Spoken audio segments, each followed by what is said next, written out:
Hoy, pues queremos hacer la presentación, digamos, oficial de la revista que ya hace algunos días está en la versión web y que justo hoy nos está llegando en la versión impresa, ¿sí? De este número sobre arquitectura y agua, que tiene como invitados, pues muy especiales, editores invitados muy especiales, a Juan Calatrava y a Francisco García. Sí, muchísimas gracias a ellos dos por este trabajo enorme que hicieron, e igualmente a todos nuestros articulistas que nos acompañan y aquellos que no nos acompañan, pero está Luis Burriel, bienvenido, David Vélez y Germán Tamayo, Luis Miguel Cortés y Javier López, bueno, y Ramón Pico, ¿sí? Que son nuestros invitados del día de hoy para presentar una síntesis, digamos, de sus colaboraciones, de sus contribuciones a esta revista. Bien, yo no los quiero demorar más, le doy la palabra a Lucas. Bueno, muy buenas tardes. Yo me disculpo de antemano si hay mucho ruido por ahí en el audio. Estoy en la oficina, las oficinas están abiertas y de pronto suenan pues personas que pasan por aquí o que están por aquí reunidas. Me disculpáis de verdad de antemano. Bueno, pues nada, como decía Camilo, muy contentos de estar aquí. Estos espacios son para nosotros siempre muy agradables y muy ricos. Parece mentira, pero terminamos nosotros construyendo una relación casi de un año con ustedes y oye, ni nos escuchamos las voces, ni sabemos cómo hablamos, ¿no? Solo ahí lo que transmiten los correos, que es mucho, pero que faltan también muchas otras cosas. Entonces, muchísimas gracias a todos por estar aquí presentes y por todo el trabajo del número. Bueno, yo quiero en esta bienvenida, en este arranque muy breve, antes de darle la palabra a Luis, perdón, antes de darle la palabra a Juan y a Paco. A Juan. Perdón, Luis, no me quiero saltar yo lo importante. ¡Qué presión! No. Pues nosotros queríamos aprovechar este encuentro para contarles la buena noticia de que el 31 de agosto Scopus decidió aceptar a la revista en su índice de revista. ¿Sí? Entonces, compartir con ustedes esa buena noticia y al mismo tiempo aprovechar como excusa, digamos, para contaros y contarles a todos los que vean la grabación, como decía Camilo, pues pequeñas o grandes, digamos, acciones que en su momento, desde el 2018, cuando Scopus nos rechazó, digamos, por la primera vez, implementamos para intentar que eso no se repitiera y sí nos aceptaran. Entonces, una primera medida que tomamos fue la decisión de que en los editores invitados estuviera una persona externa a nuestra institución. En este caso son los dos editores invitados externos a nuestra institución, aunque Paco prácticamente que es de la casa porque lleva muchos años en el comité de la revista, ¿no? Se hicieron algunas acciones chiquitas encaminadas a aumentar la citación, que era y sigue siendo uno de los caballos de batalla de la revista con la que tenemos que tratar, digamos. Entonces apareció la plataforma de revistas Uniandes de la universidad y nos pusimos las pilas un poco con la divulgación en redes de la revista con la intención de llegar a más ojos de los que llegábamos, ¿no? Por así decirlo. Aumentamos la proporción de autores internacionales y externos y al mismo tiempo redistribuimos nuestros comités para lo mismo, para que hubiera una proporción mayor de personas externas a la institución que de personas locales, que era algo que Scopus nos recomendaba. Un cambio importantísimo que lo vemos todos los días nosotros, digamos, es que se aumentó la periodicidad de la revista. La revista pasó de publicarse 2 veces al año y de tener como unos picos importantes y unos valles también muy importantes, de estar ahí como pausados, a publicarse 3 veces al año. Y eso genera como un flujo continuo de trabajo muy duro a veces, ¿no? Pero interesante porque se mantiene durante todo el año las consultas a la página y demás. Eso ha sido importante.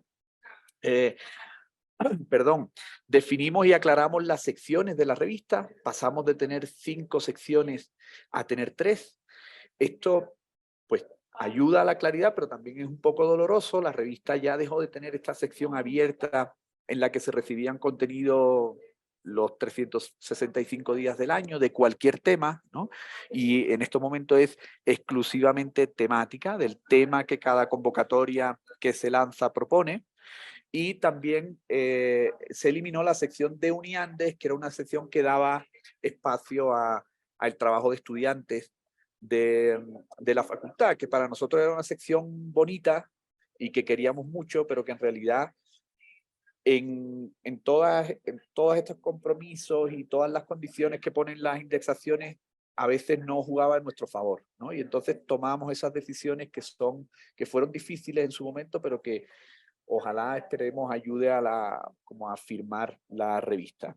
Y tomamos dos decisiones más importantes. Una de ellas tiene que ver con el idioma. La revista se publica completa, bilingüe, en la página web. Lo que queremos un poquito es que el alcance de la publicación, digamos, digital aumente y se publica completa en español, solo en español, en inglés, en la publicación impresa. En la publicación impresa en inglés solo están los títulos, el resumen y las palabras claves de cada texto. Todo lo demás está solo en español. Esto debido a que la circulación de la revista impresa, pues en realidad es muy limitada, ¿no? Tenemos todo el tema de los envíos y eso cada vez está más complicado por aquí. Y por eso tomamos esa decisión. Bilingüe en la web, se puede encontrar el contenido completo de la revista en la web de acceso abierto y en español en la versión impresa. Y pues como ustedes sabéis y ya habéis visto, pues también se le cambió el diseño a la revista, sin cambiar el formato, manteniendo las dimensiones de la revista, sí que se cambió la diagramación con la idea de poder aprovechar mucho más el espacio físico de cada una de las páginas de la revista y también pues que tuviera un aspecto un poquito más académico sin prescindir de la importancia, digamos, que tiene la imagen en la revista, que es importante, ¿sí? Que se publican unas imágenes de un tamaño relevante que a veces en estas revistas de investigación y demás no suele pasar, ¿no? Entonces esas son pues muy desordenadas, pero esas son como 8 acciones que se implementaron y que pues de momento nos están dando frutos. Ojalá logren, como decíamos antes, como afirmar la revista, ¿no? La calidad de los contenidos que se reciben y un poquito como el rigor con el que se viene trabajando. Y eso es lo que yo quería comentaros así a modo de introducción. Camilo creo que quiere decir algo. Camilo, por favor. Nada, Lucas, contarles también que hace una semana la revista se ganó la Bienal de Arquitectura Panamericana de Quito, que es el logro, pues no nuestro, sino de mucha gente que viene ahí detrás y entre ellos, pues de todos ustedes que nos han colaborado en estos últimos tiempos. Entonces, pues muy contentos porque es un logro que es importante para nosotros y para que la revista y el proyecto pues siga cada vez con más impulso. Eso era todo. Gracias, Lucas. Muy bien. Bueno, pues ahora sí, Paco y Juan, estamos en vuestras manos. Os doy la palabra, no sin antes agradeceros de verdad este año de trabajo que llevamos. Yo creo que al final yo me iba poniendo ya demasiado pesado, ustedes me perdonáis, pero de verdad, muchísimas gracias por todo. Tenéis la palabra. Bien, bueno, con el permiso de Juan, pues comienzo yo. No, ante todo, pues enhorabuena por los logros, últimos logros que habéis conseguido, Scopus y el premio de la Bienal, que bueno, hacen honor a vuestro gran trabajo desde hace mucho tiempo. Y bueno, primero, pues, como digo, hablo con el permiso de Juan. Quisiéramos agradecer la invitación a este acto, que consideramos un evento muy interesante, pues sirve para dar visibilidad, mayor visibilidad a publicaciones científicas que en muchas ocasiones, dada la gran cantidad y el distanciamiento de las versiones online, pues, no se disfruta de ellas como se merece, ¿no? Todos sabemos del gran esfuerzo que supone la elaboración de una publicación de esta complejidad para que no se celebre como es debido, ¿no? Y en eso estamos. Bien, agradecemos a todo el equipo de la revista por habernos dado la oportunidad de hacernos cargo de la edición de este número y entre todos a Camilo, concretamente a Camilo, el director, y a Lucas, el editor, no porque no se lo merezca el resto, claro está, sino porque para nosotros ha sido la cabeza visible, digamos, ¿no? Por los que quedábamos en estas sesiones online de coordinación del número. Bien, y hacemos extensible también este agradecimiento a todos los interesados en participar en el número como articulistas, de los que tenemos aquí una buena representación, a Manuela Guzmán y Viviana Díaz, encargada de la sección de proyectos, y a Carolina Caicedo por su valiosa colaboración en la sección de creación.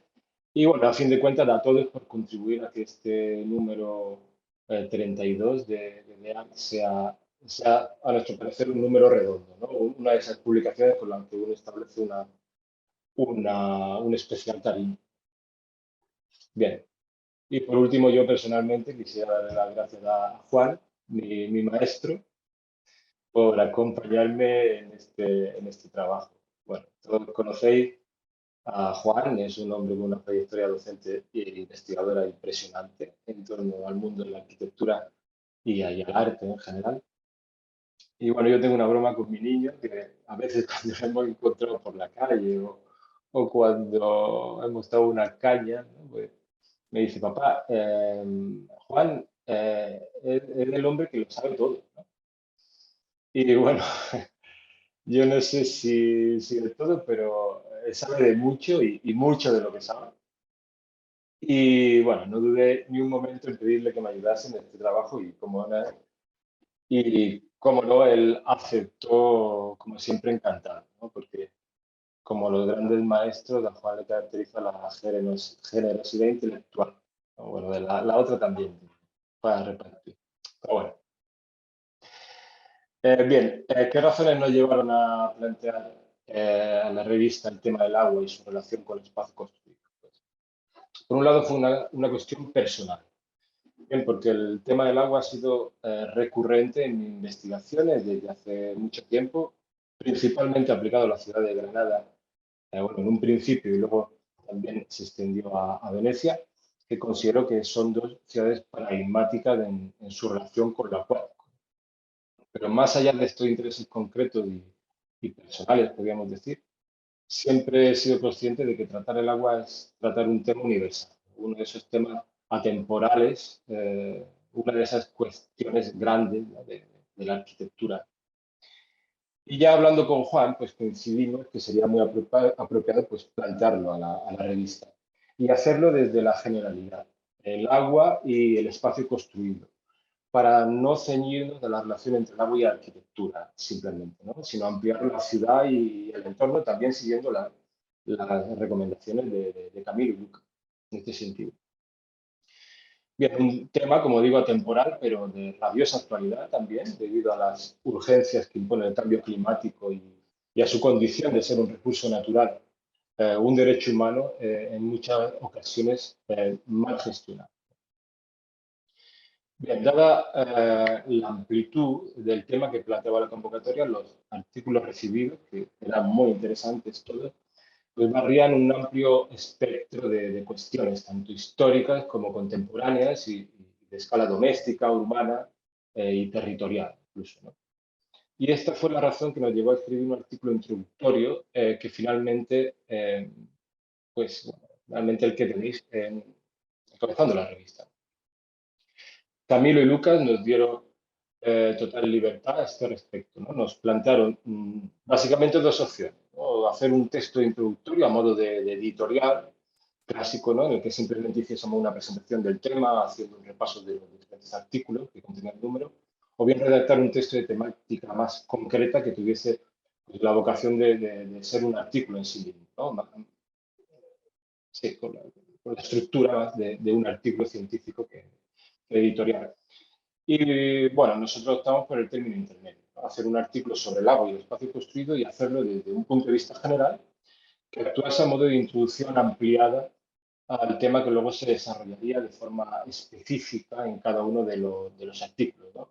Hacer un rápido estado de la cuestión, si queremos, que sirviese de contexto general en el que se pudiesen encuadrar los diferentes artículos, los proyectos e incluso la propuesta artística que compondría el número.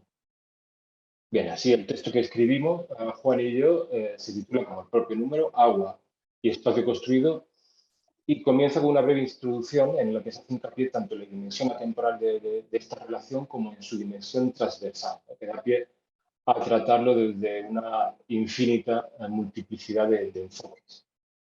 Y reflejo de esto es la propia estructura del artículo, que sin ánimo de exhaustividad, porque sería imposible, se divide en una serie de epígrafes que tratan algunos de los grandes temas desde los cuales se puede tratar la relación entre agua y espacio construido por el hombre. Por ejemplo, desde el simbolismo. El agua como elemento simbólico que remite a lo primigenio y que se identifica con los mitos cosmogónicos y también con los ritos fundacionales.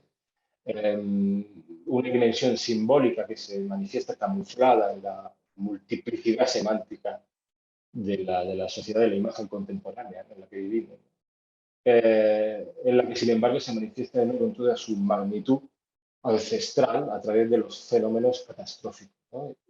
Y por lo tanto la catástrofe hidráulica es la idea que trata el segundo epígrafe o estas cuestiones que estamos tratando en el texto.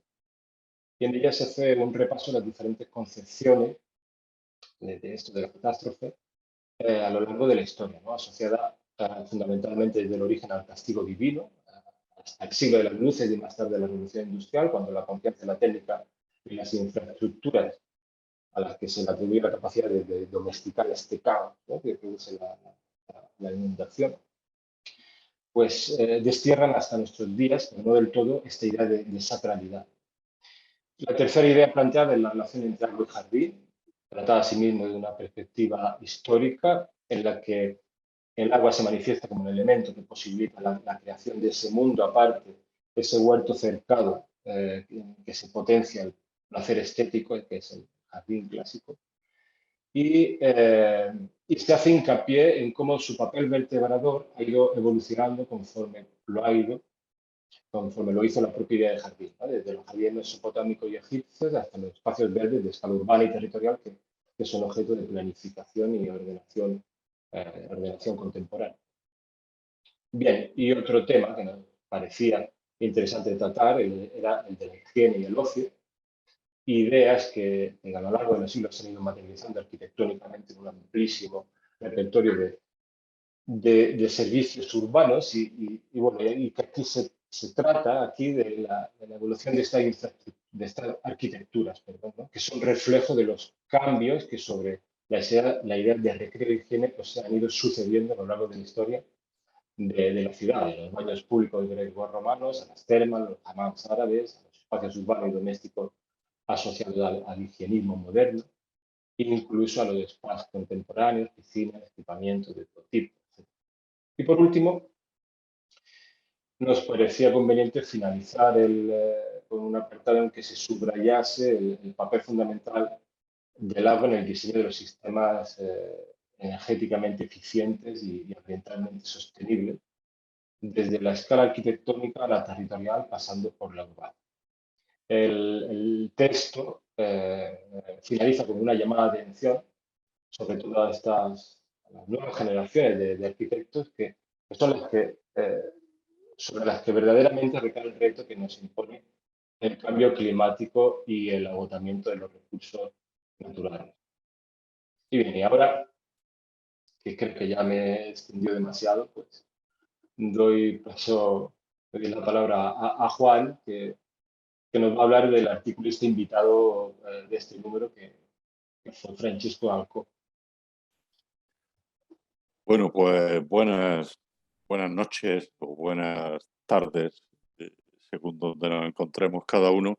Y lo primero que quiero hacer, por supuesto, es repetir muy sinceramente los agradecimientos que ha expresado Paco a la revista de Arga, a Camilo, a Lucas, a todas las personas que hacen la revista.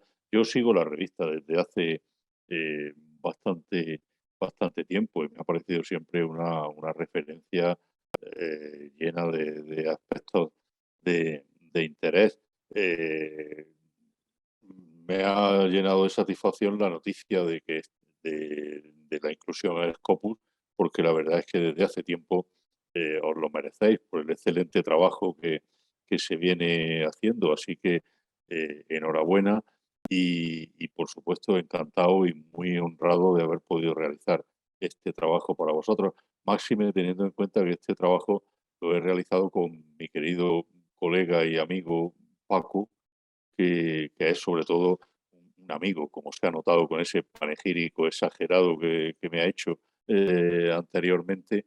Y bueno, desde hace mucho tiempo hemos trabajado juntos en muchos proyectos, aunque ahora él está en Canarias. Confío en que podamos reincorporarlo alguna vez a nuestra Escuela de Arquitectura de Granada. Y desde luego, Camilo, Lucas, habréis podido comprobar la buena decisión que tomasteis cuando le fichasteis para el comité de la revista. Así que bueno, trabajar con él y para vosotros pues ha sido un enorme placer y, y un honor.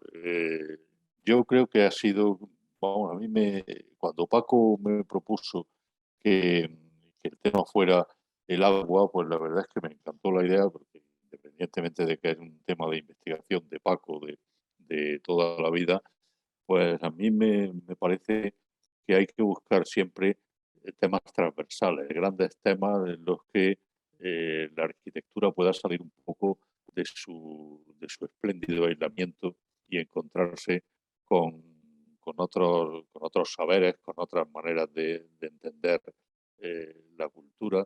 Y un tema como el agua lo proporcionaba eso a la perfección. Y así se ha visto reflejado en los artículos que componen el número y que son todos de una extraordinaria calidad. Y por tanto quiero añadir ahora mi felicitación a los autores de todos estos textos que entre todos yo creo que se ha podido enhebrar un número verdaderamente, una entrega de la revista verdaderamente importante. Bueno, y lo que quiero comentaros ahora, pues, también muy brevemente, es cómo al, al tener la posibilidad de un articulista invitado, pues se nos ocurrió inmediatamente la figura de Francesco Dalcó, a quien todos conocéis. Yo tengo desde hace mucho tiempo amistad personal con él, así que no fue, él es un hombre enormemente generoso, así que no fue nada difícil conseguir su colaboración para la revista. Sí tengo que contar una anécdota divertida, y es que Paco y yo nos pasamos un par de días diseñando la encuesta, porque en principio la contribución de Francesco iba a ser la respuesta a una encuesta, y Paco y yo nos pasábamos un par de días diseñando la encuesta, calibrando todas las preguntas a Francesco para que todo quedara perfecto, discutiendo cada término, cada palabra. Y cuando le mandamos la encuesta, pues nos dijo, sí, sí, es estupendo, pero es que yo he pensado hacer otra cosa. Mira, si no importa, paso de la encuesta y hago un artículo diferente. Yo, pues, ya le dije, pues muy bien, haz lo que quieras, que seguro que va a estar estupendo, como así ha sido. Al final nos ha hecho un regalo fantástico, un artículo donde pone a contribución toda su reconocida capacidad de reflexión, no solo sobre la arquitectura, sino sobre, como decía antes, los entronques de la arquitectura con otros campos del saber.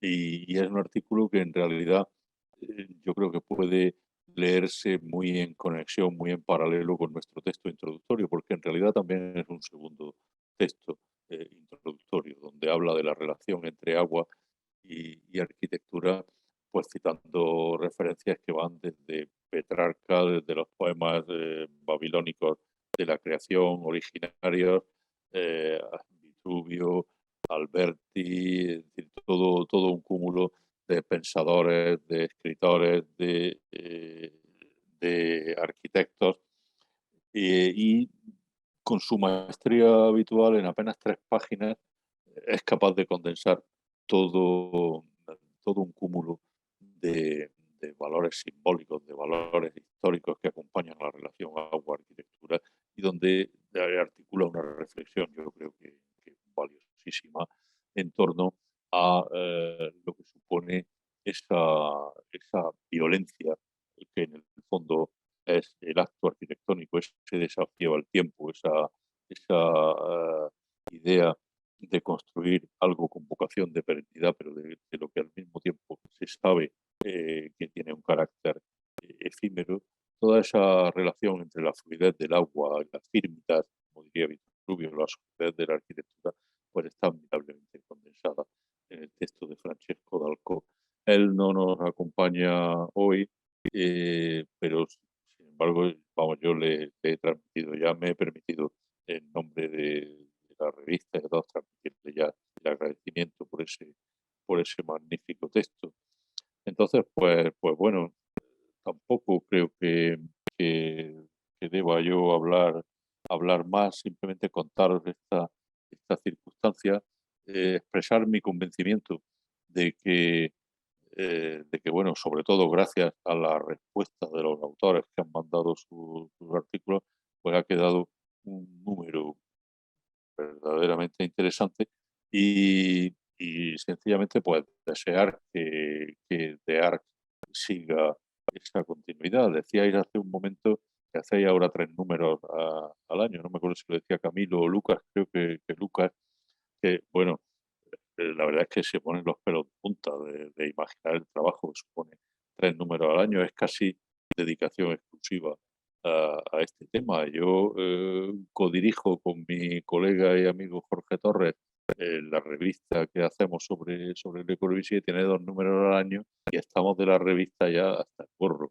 del trabajo inmenso que conlleva, y son 2 números al año. No quiero ni imaginar lo que serán 3. Así que bueno, mi enhorabuena y mi admiración por vuestro excelente trabajo, mi satisfacción de haber podido contribuir mínimamente a todo ello, y mi enhorabuena a todos los autores de esta entrega de la revista. Nada más, muchas gracias. Bueno, Paco y Juan, muchísimas gracias a ustedes de verdad, por estar aquí y por todo el trabajo de este tiempo. Muy rico poder escucharos y conocer un poquito más de lo que os llevó lo que os motivó a proponer el número y luego pues de los 2 textos que han sido responsabilidad vuestra directa, que están en el número. Así que de verdad, muchísimas gracias. Bueno, Luis, ahora sí no tienes escapatoria ya. Ya llegó el momento. Ahora Entonces, que funcione, Luis... compartir pantalla, espérate. Sí, seguro que sí. Luis Burriel nos va a presentar higiene y ritual en la arquitectura doméstica de OMA. Luis, muchas gracias por todo el trabajo, por toda tu disposición durante todo este tiempo a tantas cositas que van surgiendo, ¿no? Y algunas cositas grandes, inesperadas, digamos, que pasaron por el camino. Y sobre todo, muchas gracias por estar aquí también hoy con nosotros para contarnos. Así que adelante, Luis, gracias. Pues nada, muchas gracias también a vosotros. La verdad es que yo creo que para cualquier investigador poder publicar el fruto de trabajo que generalmente lleva varios años es siempre un placer, más aún hacerlo en esta revista, en relación con el resto de los articulistas y de los invitados. Y yo creo que no podía dejar escapar esta ocasión, a pesar de que sea un poco tarde. Es siempre un placer probar a difundir el conocimiento por otros canales, concretamente Zoom, para lo que voy a aprovechar también de toda una serie de fotografías que quizá no he podido mostrar en el artículo y que de alguna manera vienen a alimentar el imaginario onírico que constituye la arquitectura doméstica de OMA. El título es muy sencillo, resume una posición con respecto a la arquitectura, lo que consideramos como una arquitectura de excelencia. La diferencia entre higiene y ritual, lo primero tendría que ver con la función, con la casa maquinista, por decirlo de alguna manera, con el programa, con los deseos del cliente, y lo segundo, el ritual, tendría que ver con la capacidad del arquitecto para sublimar y trascender ese programa aportando una nueva dimensión que va más allá de la dimensión funcional y que en el caso de la arquitectura de OMA es una dimensión hedonista. Por lo tanto, se trata de revisitar la arquitectura doméstica a partir de una serie de casas que son, quizás lo que admire más en esta arquitectura es la continuidad y la coherencia de una serie de temas que contaminan todas las viviendas y que se trabajan de manera sistemática. El punto de inicio del artículo, aunque no sea el punto de inicio cronológicamente de esta dimensión hedonista, es un proyecto conocido, aunque relativamente olvidado, de OMA, la Casa Palestra. Es una intervención, podríamos decir, artística, en donde OMA va a retomar el pabellón de Barcelona de Mies van der Rohe. No hay que olvidar que ese mismo año el pabellón está siendo reconstruido por una serie de arquitectos en Barcelona y que evidentemente Rem Koolhaas se posiciona de manera crítica a la reconstrucción y a esta especie de lo que él denomina como le diría, una performance classic de Walt Disney. Para él, Mies van der Rohe, como lo dice uno de los críticos en esa época, es materia genética, materia de proyecto. No está allí para copiarlo ni para reproducirlo, está allí para utilizarlo como elemento intermediario. Y no va a dudar en deformar el proyecto según sus ambiciones y los objetivos. Para empezar, la deformación en planta, curva, porque el espacio que le es asignado es curvo y por lo tanto estira el pabellón hasta que pueda ocupar la totalidad del espacio. No es un pabellón aislado, sino que es un... intento buscar palabras a veces en español porque el francés se me ha comido todo el vocabulario y una promenade al interior de este pabellón, y va a realizar una serie de modificaciones que tienen que ver obviamente con la materialidad. Va a recubrir todo con este contrachapado que va a devenir la marca de la agencia OMA, y con el objetivo fundamental que es revisitar la obra del movimiento moderno para explicar que en realidad es un movimiento hedonista. Y como dice en la descripción de la memoria, que la severidad, la abstracción y el rigor de esta geometría, de la geometría de Mies, son de hecho tramas para crear el escenario más provocativo para el experimento que es la vida moderna, porque la Triennale de Milano habla sobre el espacio doméstico en ese momento.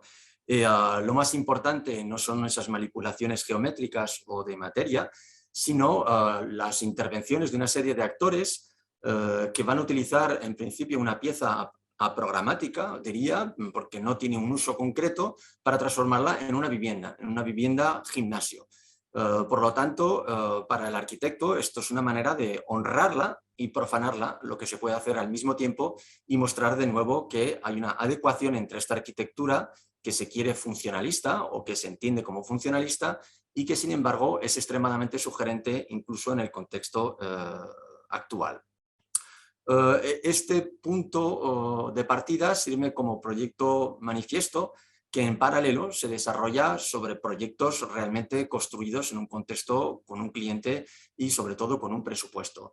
En este sentido he escogido 3 de las viviendas más icónicas del estudio de OMA y sin embargo me focalizo fundamentalmente en la Villa de Álava, que parece una experiencia, todavía no tiene los medios de los que dispondrá en la Villa Lemoine, en donde Rem Koolhaas ya es un arquitecto hiper reconocido y donde tendrá una libertad de la que no ha gozado en la Villa Linshorst, pero lo que es importante es ver cómo los dispositivos, las soluciones y los temas transitan por cada una de estas viviendas. Y la Villa de Álava todo el mundo la reconoce por esta fantástica imagen en donde vemos la piscina, al fondo la Torre Eiffel, extremadamente publicada, manida. Lo que resulta curioso de esta piscina es que en realidad cuando uno visita la casa, si no la conoce, lo que ve son muros de hormigón completamente... se esconde esta piscina, incluso veis el detalle como la junta con el plano inclinado de la piscina se ha tratado de disimular en el hormigón. Y de hecho choca mucho comprobar cómo en las primeras maquetas la piscina efectivamente participa de la espacialidad y el espacio más importante tiene ese plano inclinado y como poco a poco esa piscina va a desaparecer hasta el momento en el que nadie que no conozca la casa de antemano sabrá que es un punto de los más importantes.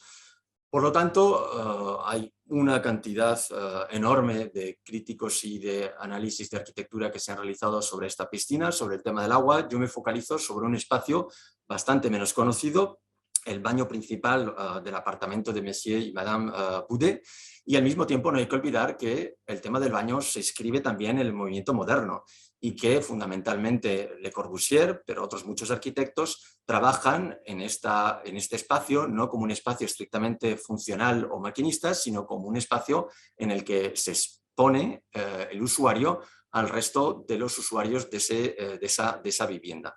Por lo tanto, creo que cuando hablo del cuarto de baño no es un tema aislado, sino que se ancla también en los intereses de OMA.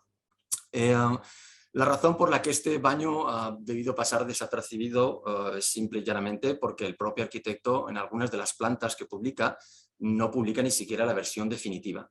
Esta es la planta del libro SMLXL, en donde vemos una versión intermedia y al lado el arquitecto en uno de estos guiños hace una serie de correcciones en rojo y nos indica cuál es la verdadera planta. La verdadera planta, lo que aprendemos rápidamente es que el baño no es una pieza que esté al final de algo, como suele ser habitual, sino que está en el centro. Es decir, es un campo de fuerzas, como lo he denominado, y a pesar de que en planta está muy determinado, gracias a la serie de al empleo de una serie de materiales o de acabados, estos límites serán difusos. Entonces, habrá una serie de transiciones siempre entre dos polos. El primero se da entre los acabados opacos y los acabados transparentes, con los elementos translúcidos con una verdadera importancia. El segundo será entre los dispositivos fijos o estáticos y los móviles o inestables, que serán abatibles y correderos. Y el tercero se da en la capacidad de esas superficies a reflejar ya sea la luz o la imagen. Y con estos dispositivos arquitectónicos, esos límites van a desaparecer o van a poder ser recalibrados con absoluta voluntad y libertad. Por lo tanto, el cuarto de baño es una pieza que, como el resto de las piezas principales de la vivienda, permite a la vez un uso, pero también es un elemento de circulación.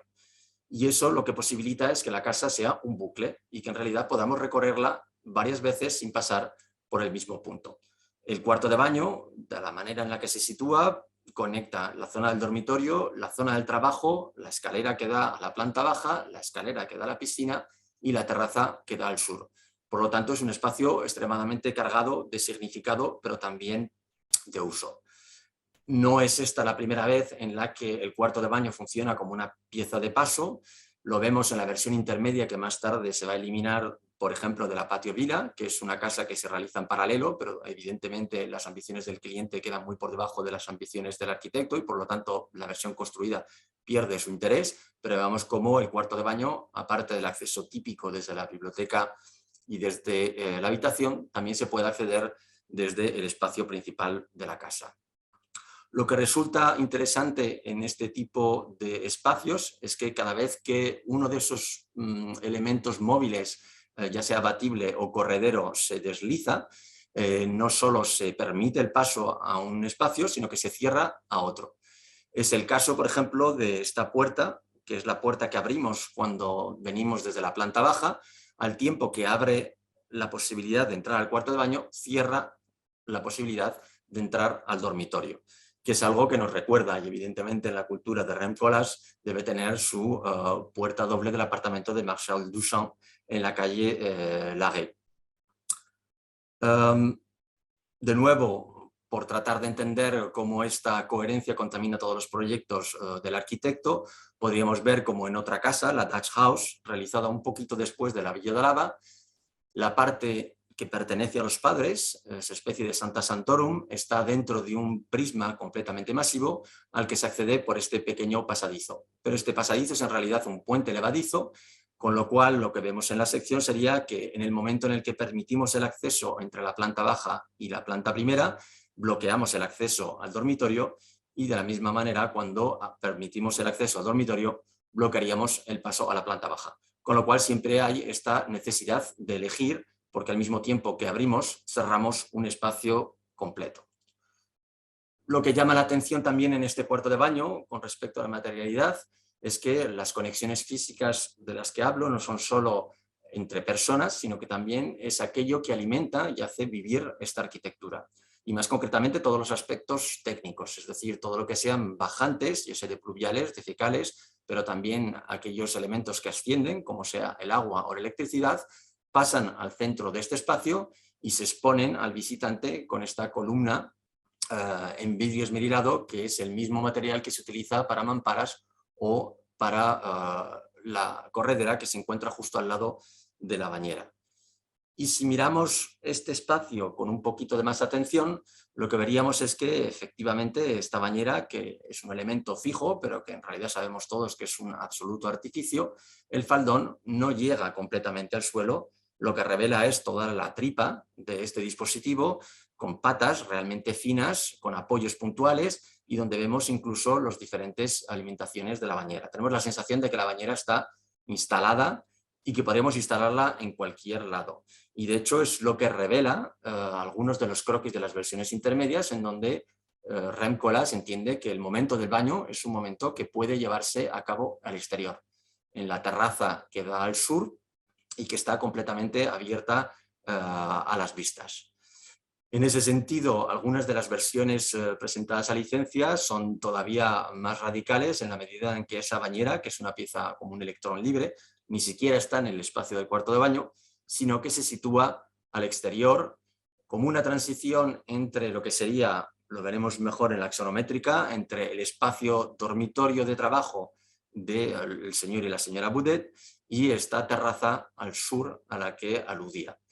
Lo que resulta más sorprendente de la situación de esta bañera es que ha bloqueado una serie de relaciones físicas o de conexiones físicas, pero abre otras conexiones visuales. Y concretamente una de ellas, quizá la más importante, es que desde esa bañera estamos viendo la ventana de su hija, con lo cual un acto que es completamente íntimo y que queda en el círculo interior de esa pareja quedaría expuesto a la totalidad de la familia. Evidentemente, el cliente no acepta la solución, la bañera va a volver a su sitio y lo que vamos a entender es cómo el arquitecto, a través de una serie de dispositivos, trata de recentrar la bañera en el espacio que le interesa. Porque sí que es verdad que en un proyecto con más medios y quizá más ambicioso, la Villa Lemoine, hecha unos años más tarde, esa misma bañera es un elemento completamente aislado, no se apoya en ningún muro, sino que queda en este espacio en forma de L, que es la continuidad en realidad de otra sala de baño, que de la misma manera que la Villa de Lava es al mismo tiempo un espacio de uso y un espacio de circulación, porque conecta la parte de Madame Lemoine, que duerme en este lado, con la parte del señor Lemoine, que duerme en el lado contrario. Y por lo tanto, ahí vamos a tener dos elementos que pertenecen al universo del baño, la bañera y la ducha, que están conectados visualmente y físicamente uno con el otro. Y podemos imaginar, la perspectiva sería esta, la del señor Lemoine, que mira a la señora Lemoine desde su ducha, y cómo sería la vista que efectivamente tendría Madame Lemoine con respecto a la ducha donde tenemos al señor Lemoine. Hay esta especie como de equilibrio, esta especie de seducción que se juega al interior de este espacio. Y al mismo tiempo que estamos viendo este juego de seducción, nos damos cuenta como de nuevo los límites se definen ya sea por superficies de vidrio o por superficies de espejo, lo cual hace que el espacio se duplique y que un espacio relativamente pequeño, gracias a la posición del cuerpo y a las proporciones, sea un espacio mucho más grande y donde todo sea un universo de reflejos. Lo que no nos debería sorprender, efectivamente, es ver cómo esa misma superficie de espejo que tapiza paramentos completos se ha llevado a cabo también en la patio villa, en la primera villa que habíamos visto, y evidentemente va a llevarse a cabo también en la casa de la Villa de Lava, porque dos paramentos, el que separa el baño de la escalera y el que separa el baño del espacio de trabajo, están tapizados también de espejo. Por lo tanto, un espacio que es relativamente pequeño, con unos límites especialmente determinados, va a pasar a ser un espacio completamente diferente. En realidad, lo que está haciendo el arquitecto es volver a posicionar la bañera en el centro de la acción, la propuesta que había sido vetada por el cliente, pero que él consigue volver a poner sobre el tablero de juego gracias a una serie de acabados.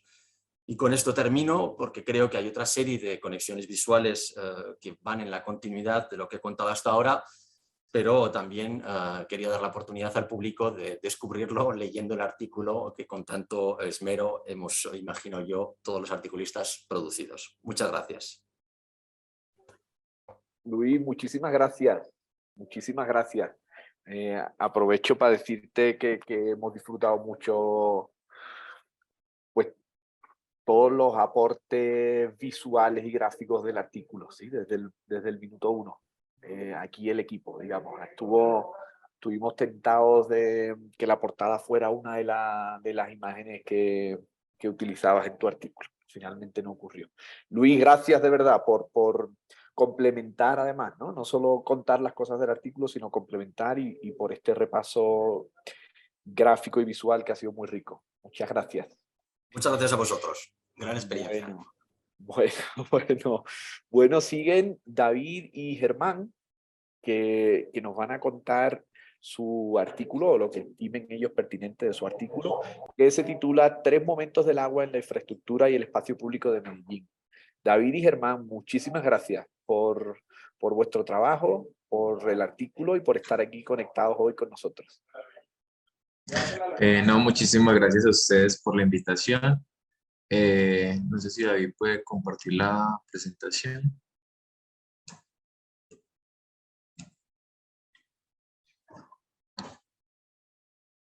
Primero, pues nos queremos presentar. Yo soy Germán Tamayo, soy arquitecto, magíster en arquitectura. He estado interesado en el tema de espacio público, soy diseñador de espacio público y también en temas de urbanismo y demás.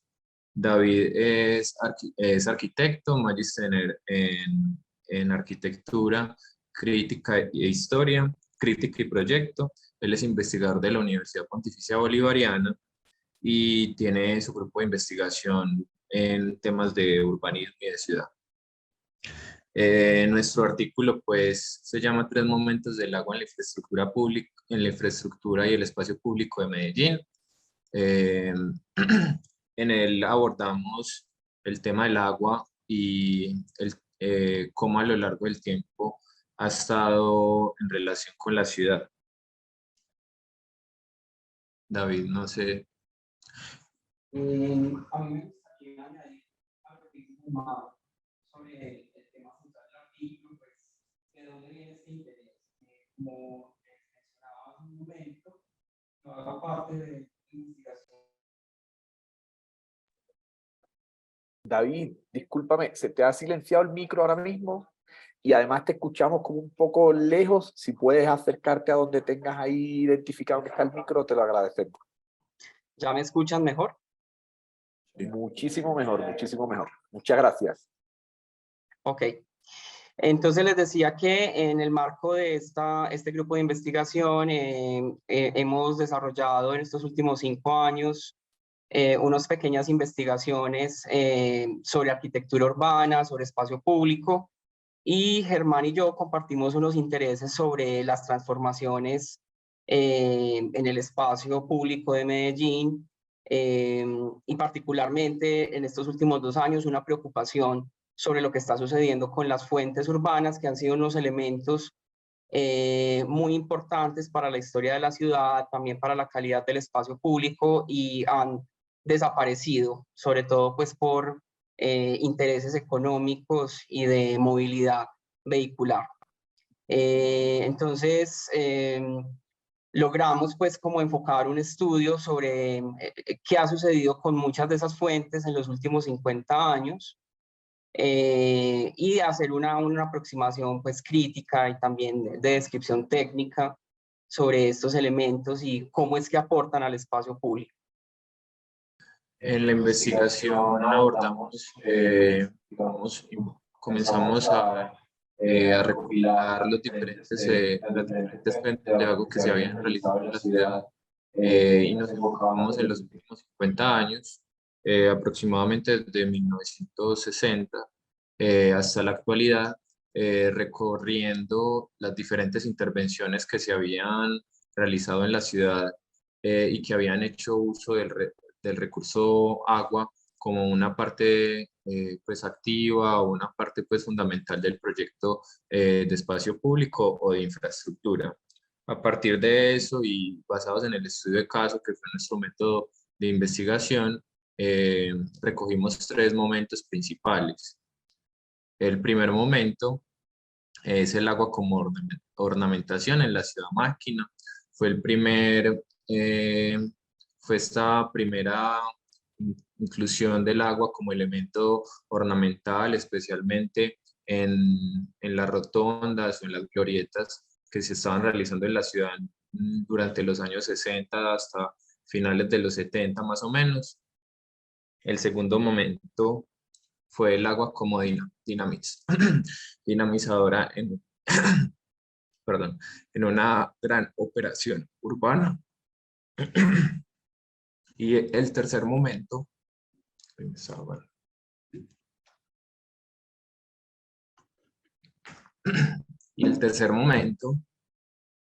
fue el agua como elemento resignificador de infraestructuras en la periferia urbana. Estos 3 momentos pues organizaban tanto un tema cronológico como una forma de utilizar el agua en las diferentes operaciones urbanísticas que denotaban. Es importante pues mencionar que anterior a esto pues el agua también hacía parte o fue de la ciudad, pero no abordamos el tema fundamental del agua como elemento de infraestructura o proveedora de agua para la ciudad, sino que a partir de elementos y del uso en el espacio público fue que conseguimos articular los 3 momentos que les estamos presentando el día de hoy.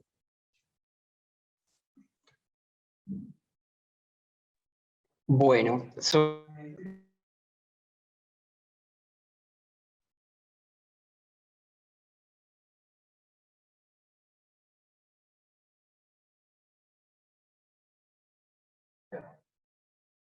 Bueno, ese primer momento del agua como parte de la ornamentación en la ciudad tiene que ver con el plan piloto que desarrollaron Joseph Risser y Paul Wiener para pues, lograr contener y desarrollar el crecimiento de la ciudad hacia los años 50. Medellín históricamente le ha dado la espalda, de acuerdo con esos procesos, a todos sus afluentes hídricos, tanto el río como las quebradas. Hay que recordar que Medellín está ubicada en un valle donde hay una gran cuenca hidrográfica y hubo unos procesos reiterativos para canalizar, para habilitar el suelo y sobre todo para higienizar la ciudad desde principios del siglo XX hasta mediados del siglo pasado. Entonces, paralelamente a en que esto sucedía, que se habilitaban nuevas vías y que se canalizaba el río para poder construir, curiosamente empezaron a aparecer las fuentes urbanas como elemento ornamental, sobre todo en glorietas,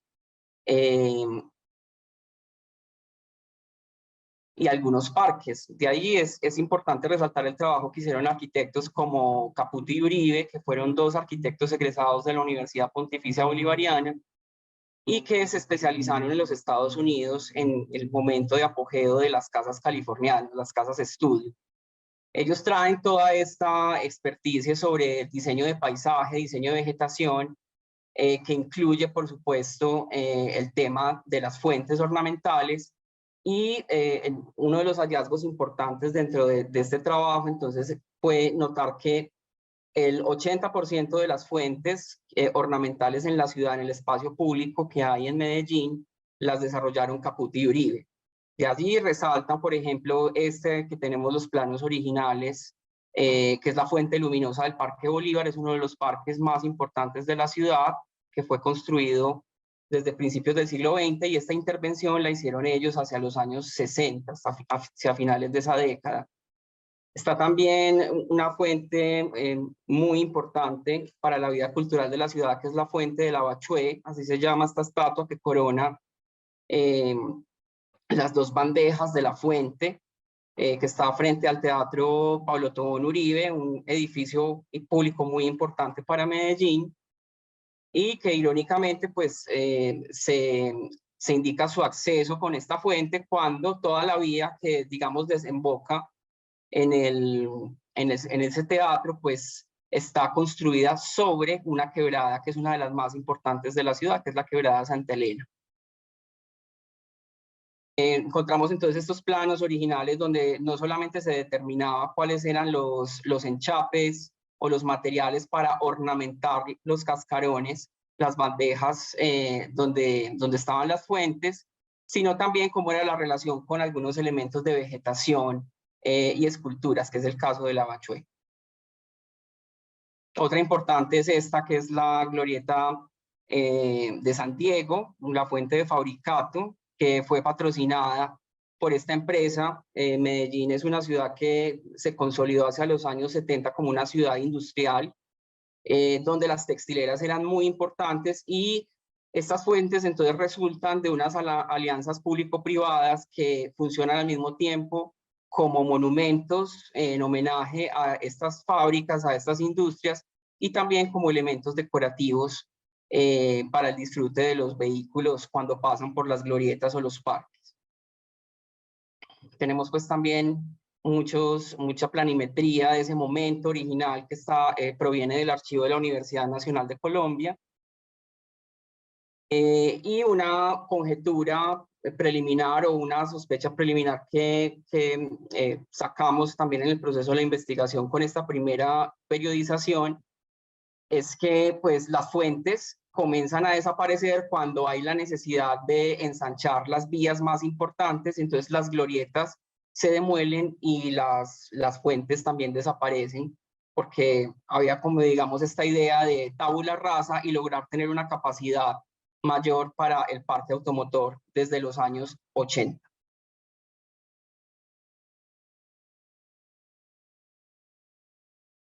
Y las que no han desaparecido, como es el caso de esta, que es la fuente ENCA, que fue otra empresa muy importante de Medellín, mucho más tardía, hacia los años 80, pues han sido desactivadas. Son elementos escultóricos, paisajísticos muy importantes, digamos, para el momento en que se fundan o se construyen, pero no son, digamos, una opción para las administraciones futuras, y terminan siendo desactivadas y finalmente demolidas.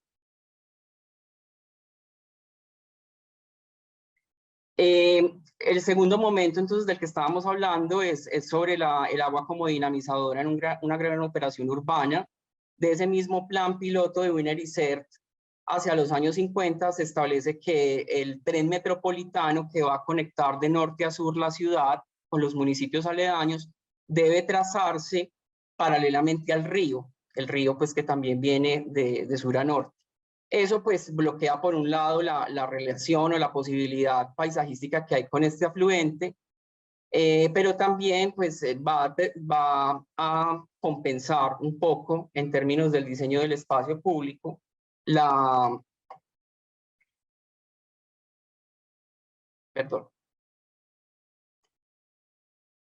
a compensar pues digamos el impacto tan fuerte que tiene la construcción de esta infraestructura que duró más de 10 años sobre la ciudad.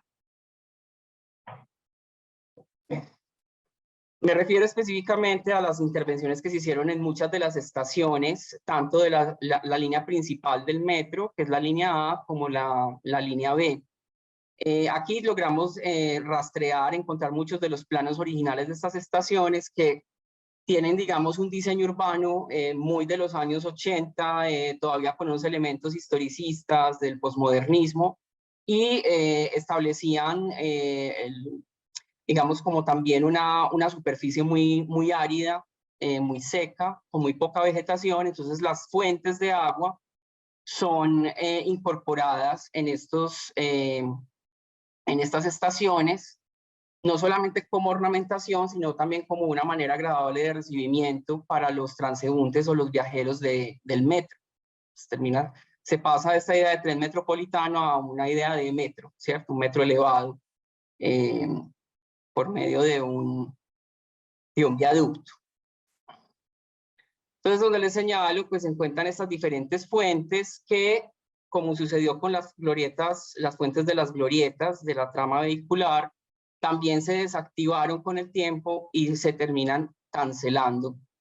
Porque en las entrevistas que logramos hacer de expertos, de arquitectos, ingenieros que estuvieron vinculados con estos proyectos, sobre todo del metro, hacia los años 80 y 90, nos explicaban que uno de los asuntos más difíciles de mantener o de sostener o incluso de reparar son todas estas bombas que acompañan las fuentes de agua en el espacio público.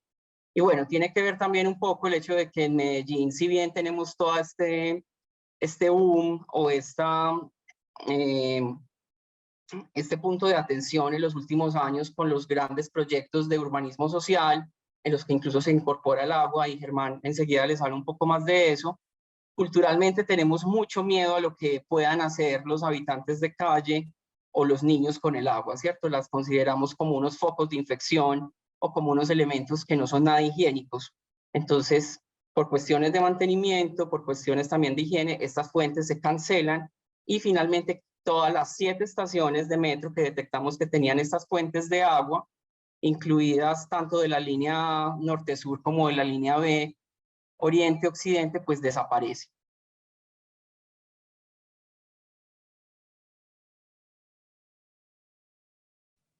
Bueno, el tercer momento es el lago como elemento resignificador de infraestructuras en el hemisferio urbano.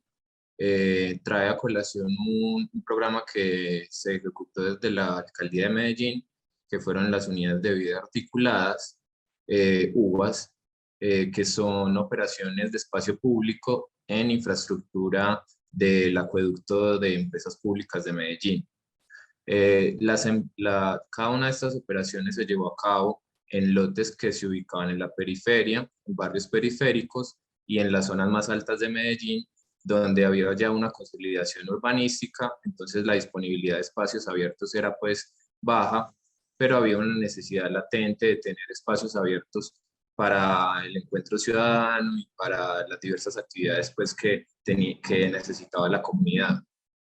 Para esto pues se utilizaron tanto cubiertas como lotes, así como los tanques abiertos, como es este caso en particular, por ejemplo, el de la Uva de los Sueños, donde alrededor del tanque de agua se realiza una apertura pues de mallas. Estos eran unos lotes que eran puntos inseguros, puntos con poca visibilidad, con poca iluminación. Entonces lo que se hace es abrir a la comunidad y mediante algunas pequeñas operaciones puntuales de espacio público, tipo senderos o pequeños equipamientos, se abrían para la comunidad. Se hicieron en total 28 intervenciones de estas en la ciudad. Algunas salieron a concurso, otras hicieron parte pues del proyecto de EPM como tal, las desarrolló.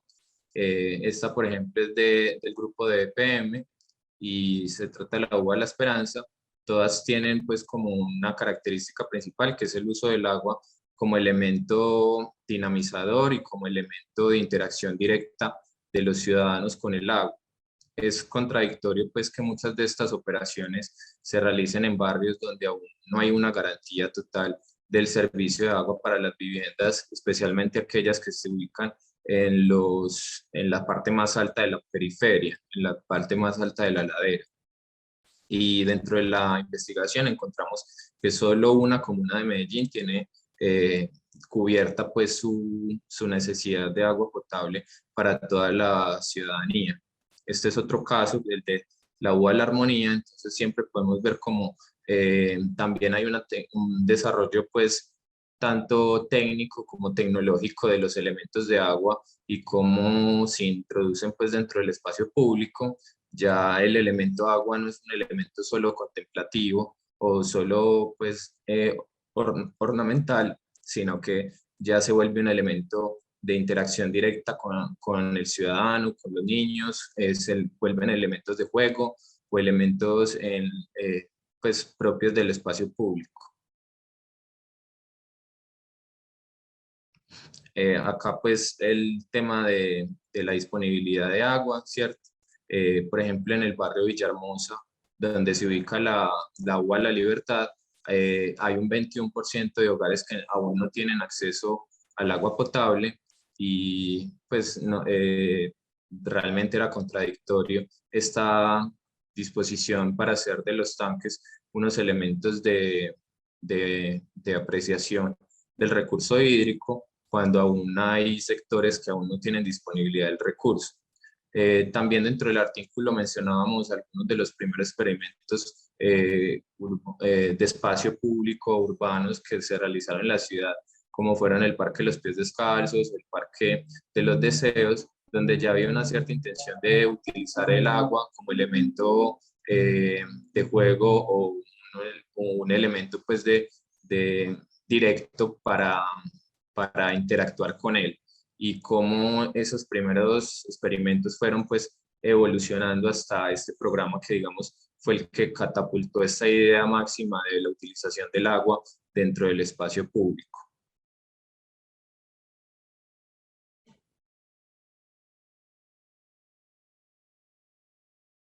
Bueno, ya a manera de conclusiones, ¿me escuchan? A manera de conclusiones, pues podemos sacar como unas ideas principales sobre el diagnóstico que se hizo a través del estudio de las fuentes de agua en la ciudad en estos últimos 50 años. De ese primer momento de la ciudad maquínica, pues notamos que el agua se usaba de manera contradictoria, mientras los ríos y las quebradas se aislaban, se canalizaban, se ponían estas fuentes como parte del disfrute contemplativo, como parte, digamos, también de una ideología empresarial importante en la ciudad, pero no había una interacción directa con ellas y estaban aisladas por las vías. Sobre el segundo momento vemos ya como hay una aproximación más sensible, sobre todo porque los viaductos del metro, las líneas del metro se trazan paralelamente o sobre el río o también sobre las quebradas, y estos elementos ayudan un poco a compensar la isla de calor que hay en varios sectores de la ciudad, y digamos que el público, los ciudadanos que hacen uso del metro, pues se ven beneficiados con eso. Y finalmente, en el tercer momento ya vemos cómo el agua no es un mediador, sino un elemento principal, protagónico, que es del cual se va a partir para la intervención de estos proyectos de resignificación en la infraestructura con los tanques de reserva que estaban, digamos, aislados y marginados sobre todo la periferia de la ciudad, y que finalmente estos proyectos logran articular el barrio con la sensibilidad hacia el agua y con el déficit que había de espacio público. Germán y David, muchísimas Sin gracias. embargo, pues digamos, esta valoración rápida, esta aproximación crítica que nosotros establecemos, también arroja que hay una relación insostenible entre este tipo de intervenciones con agua en la ciudad a mediano y largo plazo, así como las fuentes del momento de la ciudad maquínica han ido desapareciendo o las del metro se han ido cancelando, pues sospechamos que en un par de años, si no es más, pues las de las unidades de vida articulada también van a desaparecer, y esto pues es a manera de especulación, pero con las entrevistas que hicimos a expertos y digamos en esta lectura también histórica que hemos hecho el desarrollo urbano de Medellín, vemos que es una ciudad que no tiene una cultura de conservación y ya son demasiados proyectos de infraestructura como para que haya, digamos, unos acuerdos o unos lineamientos generales de conservación de este tipo de elemento en la ciudad. Entonces, Germán, si quiere añadir algo más. No, creo que está muy claro, pues como eso, pues simplemente resaltar el tema de la deuda que tiene la ciudad respecto ya no solo al tema del uso del agua dentro del espacio público, sino esa deuda histórica o deuda ambiental que tiene con las fuentes de agua. Medellín es una ciudad que está bordeada por cientos de quebradas, en su parte central tiene un río.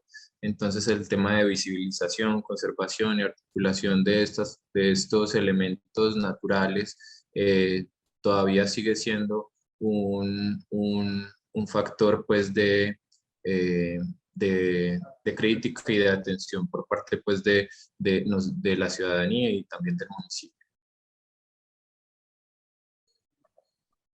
Muchas gracias, Germán y David. Muchas gracias por la presentación.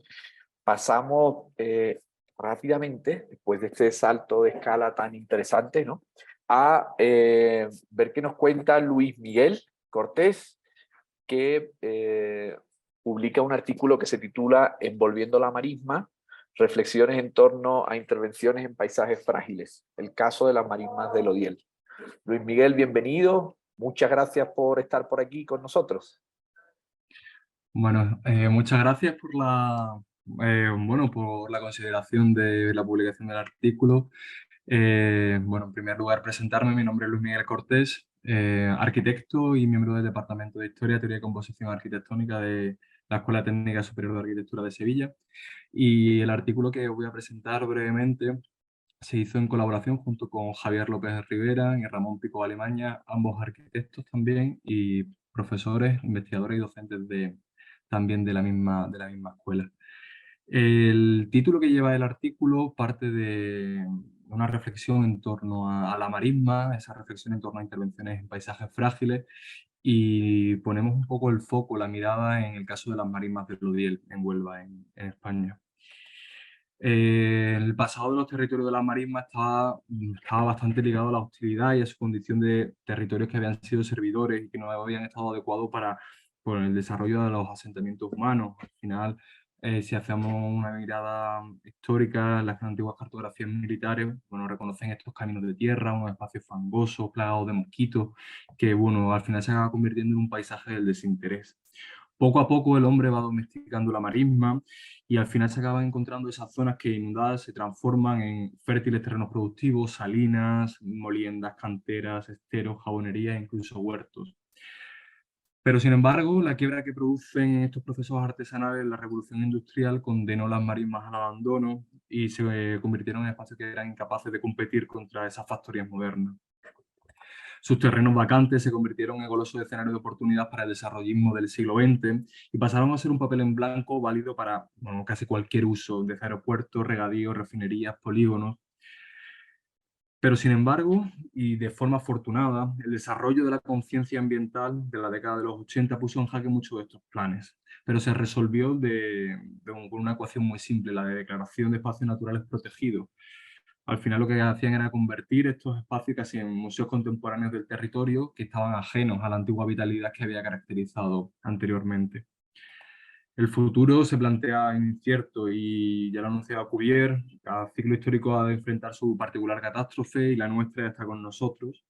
Y la cara del antropoceno que retrata magistralmente en estas imágenes Burtynsky, que resulta tan plásticamente agraciada pero sobrecogedora por su previsibilidad, hace referencia a esa emergencia climática que tenemos entre nosotros. La sociedad está reclamando una nueva gestión de sus paisajes y el trabajo que se analiza en este artículo pretende modestamente acercarse a ella, así utilizar como hilo conductor la oportunidad de materializar y desarrollar el trazado de una infraestructura verde en uno de estos paisajes acuosos del sur de Europa. Planteamos así una reconciliación entre estos territorios, entre la naturaleza y el hombre, con la intención de recuperar la energía que los convirtió en los motores tanto de las economías locales y transformándolos en los espacios de oportunidad y en fértiles terrenos que son ecologías contemporáneas, dejando atrás esa categoría de sumideros ecológicos. El paisaje, para que se mantenga vivo, debe ser funcionalmente activo y en esos aspectos, bueno, tanto en los económicos como en los sociales, se busca potenciar el carácter de esa vía verde a un nivel superior, no solo atendiendo a la cuestión de movilidad, sino en el ámbito de la propia infraestructura, que hace que el elemento se convierta y reactive todo el ámbito de la exposición. Es necesaria la apreciación y una reflexión sobre el lugar, sobre el estuario del río Diel, porque dentro de estos paisajes, dentro de la definición de lo que en sí consiste, No existe un paisaje sin esa mirada urbana y la mirada siempre está condicionada por la cultura, como así lo señala el convenio de paisaje del año 2000. Paisaje, por tanto, lo que responde a una realidad dinámica y el caso que nos ocupa es un claro ejemplo de dinamismo y de cambio. Bajo la influencia lunar, como todos estos juegos de marea, crea un ambiente movedizo e indefinido, menguante y creciente en un tiempo. Al final, estos flujos temporales enriquecen mucho y proporcionan unas realidades cambiantes de las que la reflexión pretende traer y, bueno, no apropiarse de ella, pero sin incorporarla. Porque así la actuación proyectada en el estuario pretende sobre todo descongestionar la intensa utilización de la zona sur y bascular hacia el norte parte de ese interés para ofrecer a los habitantes de Huelva, Ciudad León y Ajaraque un nuevo atractivo a escala territorial. Estamos ante uno de esos lugares del olvido y el abandono tan frecuente de la ciudad contemporánea. Ese interés sobre este hábito quedó reflejado en una publicación multidisciplinar que llevó a cabo, mejor dicho, el editor Juan Manuel Campos, titulada el patrimonio histórico y cultural en el paisaje natural de la marisma del Odiel, donde lleva a cabo un acercamiento al lugar desde distintos puntos de una mirada multidisciplinar, que hace que todo este interés después radique en otras cuestiones también interesantes y que afecten a instituciones, como es el caso de la Consejería de Medio Ambiente y Ordenación del Territorio de la Junta de Andalucía en España, que lleva a cabo, saca a licitación la redacción del proyecto de obras y de restauración ambiental y paisajística de este espacio, así como la recualificación de los bordes urbanos del estuario norte del Odiel, que es, bueno, el marco en el que se engloba la reflexión y la investigación aquí planteada. Si entendemos el estuario norte como un enorme trozo de naturaleza insertada en esta trama metropolitana, que formada por los 3 municipios de Gibraleón, Aljaraque y Huelva, lo que queremos es que ese paisaje intermedio, ese estuario norte, que simboliza casi ese corazón, se acabe convirtiendo en la realidad de la identidad de la ciudad. Para entendernos la naturaleza como un aspecto de sentirse más allá, sino dentro de un punto de partida en esa área verde, pero el objetivo va mucho más allá y trata de recuperar esa mirada, ese conocimiento y ese sentimiento de identidad. En este caso, el reconocimiento de la biosfera de las marismas del Odiel en 1989 institucionaba un proceso de mutación definitivo. Las marismas cambiaban la visión que se tenían de ellas, se convertía en una gran joya, dejaba atrás ese papel de heroína y se convertía en el nuevo corazón encargado de dar vida al sistema urbano enfermo. Con 3 componentes indispensables se busca devolver la mirada de un sistema urbano que se había esforzado en negarla en épocas recientes, garantizar el acceso en su más amplio sentido de los habitantes y especies que habitan ese entorno y construir un sistema que garantizara el derecho al paisaje en su disfrute perceptivo y activo. Respecto a la primera, se intenta devolver ese carácter de fachada a los litorales, a todos esos bordes urbanos que habían estado completamente degradados, para integrarlos en ese entorno inmediato como parte del patrimonio natural y cultural, por suerte reconocido hoy en día. El carácter ribereño de los 3 municipios, que podéis ver en la axonometría de la derecha, en la que desaparece ese itinerario que los pone en cuestión con todo el espacio central que se convierte en esa joya, en ese corazón. Se intenta contribuir a restablecer la identificación cultural del ámbito, así como poner un nuevo espacio de modelo de relaciones de la sociedad en este espacio natural. Además, la construcción de ese paisaje contemporáneo planteaba un acceso a él como un objeto irrenunciable. En este caso, este trazado de unos 30 kilómetros, lo que proponía era, bueno, generar una interconexión entre los 3 municipios, acercando a una gran riqueza medioambiental, paisajística, botánica, zoológica, cultural, con multitud de disciplinas, y que intentaba encontrar en ese trazado, para definir su viabilidad, la capacidad de transformación y las oportunidades que, bueno, que puede aportar, y ahí radica la clave del éxito del proyecto. Porque así su filosofía nace de la consideración de que los ciudadanos, parte de la reflexión de que los ciudadanos del siglo XXI ya no habitan ciudades, pueblos o lugares, porque surgen cuestiones como dónde empiezan y dónde acaban hoy, cuáles son realmente sus límites, pertenecen hoy los ciudadanos a una sola ciudad. Sin duda, todas estas cuestiones han ido remitiendo al concepto de territorio como un espacio donde se desarrolla la vida contemporánea, que va mucho más allá del concepto de ciudad tradicional o de conceptos administrativos. En definitiva, lo que se plantea, se busca y se reflexiona es la capacidad de enlazar paisaje natural y vida, y se definen con los 5 objetivos generales de la propuesta, que se traducen en estos 5 puntos,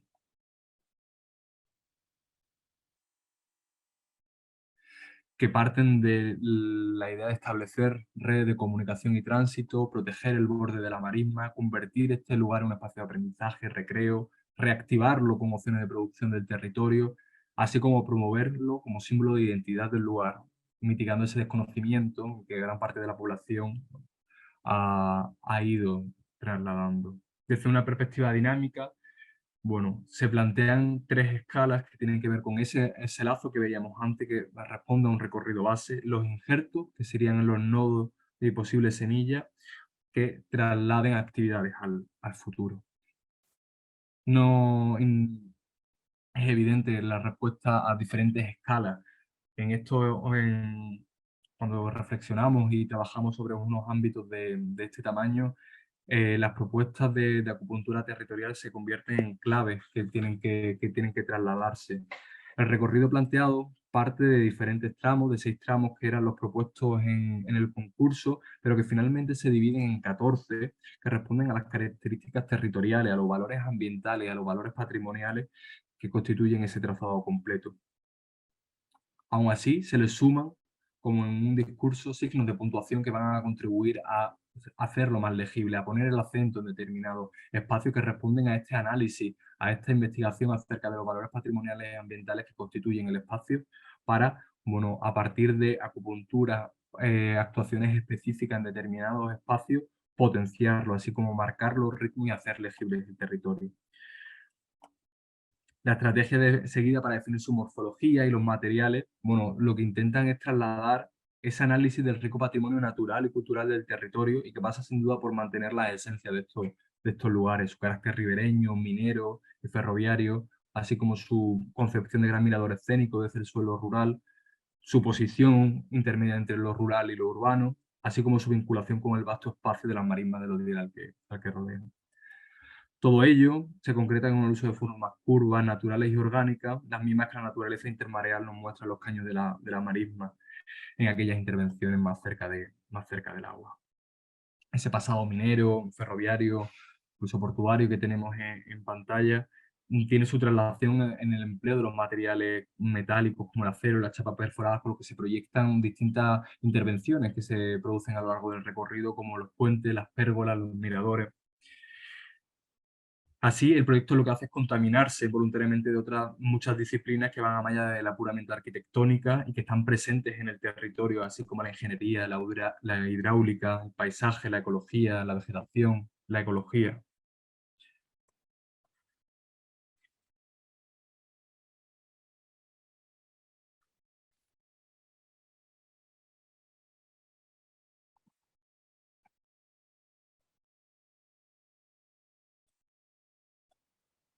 Aquí tenemos la traslación de estos elementos que os venía comentando anteriormente, de cómo se intenta con actuaciones como muy puntuales, en las que lo que se busca es potenciar esas relaciones entre el territorio y acondicionar los espacios para que puedan convertirse en espacios en los que las personas puedan llegar a ellos, aprovecharlos, experimentarlos.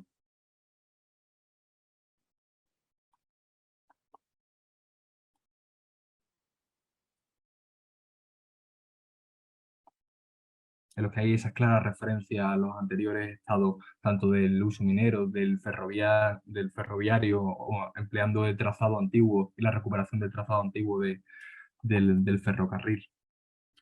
En definitiva, todo esto se engloba, y a modo de conclusión del artículo, ahí me gustaría acabarlo con esta reflexión sobre el tiempo como material del proyecto, y que en este caso ha estado presente. Ya lo veníamos anunciando con un territorio en el que el dinamismo es continuo y los procesos de transformación y de cambio a lo largo de las diferentes décadas pasadas han transformado el territorio de una manera u otra, y por lo tanto va a continuar transformándose, y todas estas intervenciones deben de responder a esa mirada del tiempo. En definitiva, toda obra es abierta, tanto el tiempo como la memoria son estados fluidos, y la arquitectura, como cualquier expresión creativa, es efímera y perecedera.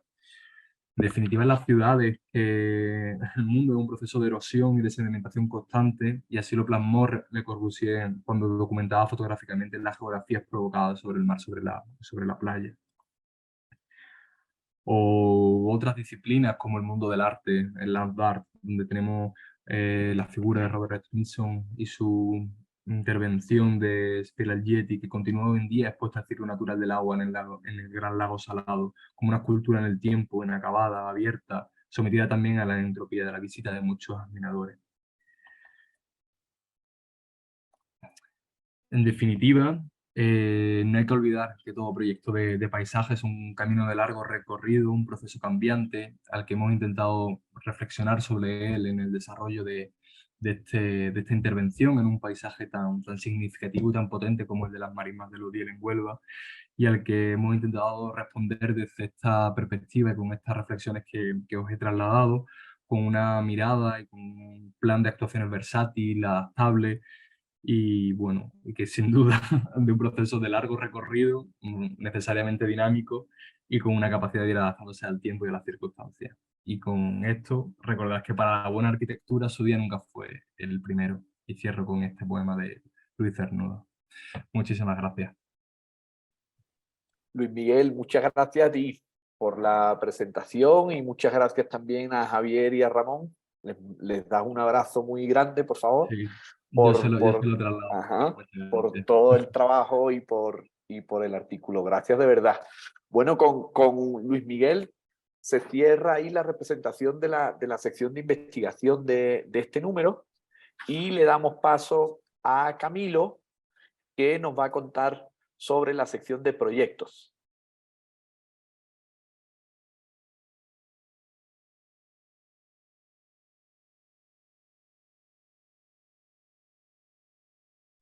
Lucas, muchas gracias. Sí, ya voy, pero hacer las cosas al tiempo me cuesta un trabajo enorme. Compartir y abrir el micrófono, bueno, no es tan fácil. Bien, yo, con perdón de la autora, lo que hice fue como una síntesis basada en el texto que ella escribió, que infortunadamente pues no nos puede presentar, y con base, digamos, en algunos recortes de este texto, construyo un poco lo que se hizo en este análisis de proyecto. Entonces, la autora presenta 3 casos de proyectos, que son los que están aquí enumerados: la urbanización Can Cortada en Barcelona, España, la urbanización Maiporé en Soacha, en Colombia, y Agua Carioca, que es una investigación que se realiza en Río de Janeiro. 3 proyectos que están construidos entre el año 2008 y 2017, y que lo que hace el artículo o la presentación de proyectos es evaluar según el grado de cumplimiento de lo que la autora define como los 3 pilares de las ciudades sensibles al agua. 1, las estrategias de diseño para el manejo del agua. 2, la capacidad del proyecto para prestar servicios ecosistémicos a la comunidad. Y 3, la vinculación de esta comunidad en el proceso de diseño e implementación y mantenimiento, ¿sí? Con base en estos 3, digamos, pilares, se evalúan los proyectos. Entonces, comienza un poco definiendo que que estos proyectos van a plantear una visión alternativa al manejo del agua y van a indagar sobre nuevos paradigmas de diseños capaces de reducir el impacto de la urbanización en el ciclo del agua, que tal como ella lo va a demostrar más adelante, cada día se vuelve pues más complejo. El manejo del agua y específicamente la ingeniería hidráulica ha sido parte de la planeación de las ciudades de hace muchísimo tiempo, básicamente desde la Edad Media hasta hoy, pero actualmente las ciudades lo que han hecho con el agua es desarrollar una serie de sistemas subterráneos que inyectan y evacúan el agua a partir de lo que se denomina una infraestructura gris, que lo que intenta es acelerar su paso sobre la ciudad y salir básicamente muy rápido de ella. Es una visión que eminentemente privilegia la cantidad y la calidad del agua sobre los valores sistémicos inherentes a la función ecológica del agua, ¿sí? Y da unas cifras que me parece que son muy importantes. Dice que en un entorno no urbanizado, el 50% del agua se infiltra, el 40% del agua se evapora y el 10% se vuelve escorrentía, ¿sí? Y en un entorno urbanizado, los porcentajes cambian dramáticamente, ¿sí? El 50% que se infiltraba ahora se convierte en un 15%, el 40% que se evaporaba se convierte en un 30%, y el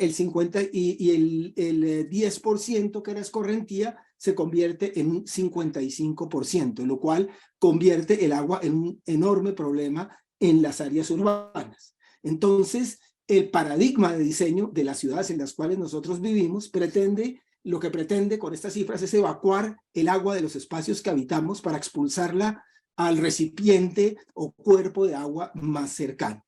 Entonces el agua que corre por las calles, por las plazas, por los andenes y viene desde las cubiertas es conducida por una infraestructura gris hacia cuerpos de agua a cielo abierto, ¿sí? Y muchas veces en cauces canalizados para acelerar esta expulsión.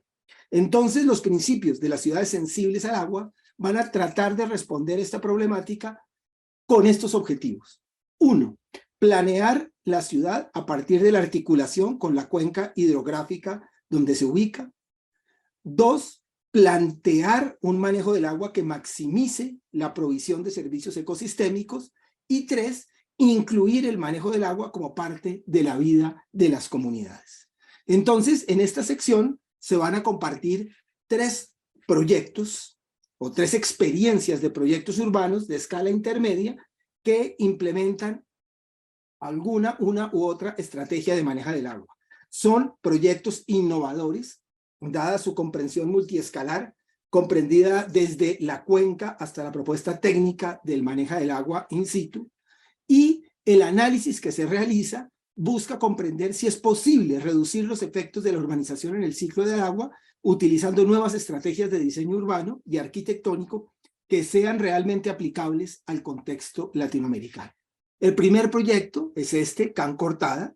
Es un proyecto que se ubica en un área del borde de la ciudad de Barcelona, en España, que esta zona se compone de suelo urbano no consolidado, donde se aplican actuaciones de transformación o regeneración urbana, y nace de una iniciativa 100% pública que plantea la creación de un complejo residencial de 200 viviendas y que comprende o se extiende más o menos en 2.64 hectáreas. El segundo es Maiporé, que se ubica en un área al borde sur del municipio de Soacha, al sur de Bogotá, y el proyecto comprende un área de 183 hectáreas destinadas a la construcción de aproximadamente 18.000 nuevas unidades de vivienda. Contiene también colegios, centros médicos, centros comerciales y un centro cultural, ¿sí? Utiliza zonas de biorretención para el manejo de la totalidad de las aguas pluviales del proyecto. Y el tercer proyecto es un proyecto de investigación y diseño para el tratamiento y gestión del agua residual de la bahía de Guanabara, que comprende varias municipalidades, incluida la ciudad de Río de Janeiro. Esta bahía actualmente se encuentra muy contaminada debido a la descarga directa de aguas residuales desde diversas formas de urbanización. Los resultados del análisis van en los 3 puntos que expuse al principio. Los 3 casos se articulan con la cuenca hidrográfica.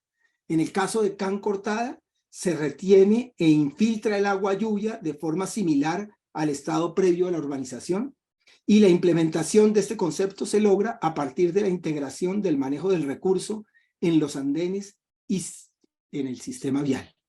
En el caso de Maiporé, en Soacha, también se recrean las condiciones previas a la urbanización, ya que el agua sigue conduciéndose desde los cerros circundantes hasta el humedal natural por zonas que permiten la retención, la infiltración y la filtración. Y en Agua Carioca se parte de la concepción de la cuenca a partir de una estrategia multiescalar cuya finalidad es mejorar la calidad del agua del receptor final, que es la bahía de Guanabara. En cuanto a la provisión de servicios ecosistémicos, también es una constante en los 3 proyectos. Can Cortada, ¿sí?, presta servicios de soporte provisión, regulación y servicios culturales. Las cuencas suministran servicios de disfrute de las personas de diversas maneras, generan espacios de circulación heterogéneos, como los estamos viendo, permiten la permanencia con vistas agradables y además aumentan la cantidad de áreas vegetadas. No sobra decir que esta vegetación aporta a la regulación del clima y provee alimentos para la fauna local. En el caso de Maiporé, aumenta la provisión de servicios ecosistémicos gracias a la generación de nuevas áreas vegetadas correspondientes a lo que son las zonas de biorretención y para permitir una conexión peatonal con el centro. Y en cuanto a Agua Carioca, ofrece servicios ecosistémicos de provisión y culturales, ya que incrementa la cantidad de área vegetada y crea un valor estético adicional a la urbanización. También presta servicios culturales a través de la cualidad educativa del diseño y de su articulación con la comunidad. En cuanto a la construcción de comunidades sensibles al agua, en este caso solo se identifican en Agua Carioca, que se destaca por la relación periódica que mantuvo con la comunidad y otros actores, relación que contó con entrevistas, con trabajo en equipo, que resultaron en la formulación de un proyecto que se podría llamar como un proyecto didáctico. El proyecto enseña al visitante el proceso de recolección y tratamiento de agua a partir de gráficos y colores pintados sobre las estructuras del manejo del agua. Y asimismo, se logra determinar a los responsables del mantenimiento del proyecto, quienes hacen parte de la comunidad. Como conclusiones, la autora destaca que la escala intermedia es una escala adecuada para construir ciudades sensibles al agua, pues cuenta con las dimensiones suficientes para 4 puntos fundamentales: la implementación de diversas tipologías de infraestructura verde-azul, el articular un proyecto con su cuenca hidrográfica, el presentar espacios diversos para proveer espacios ecosistémicos y, por último, facilitar la articulación de las comunidades en la formulación, desarrollo, implementación y mantenimiento de los proyectos.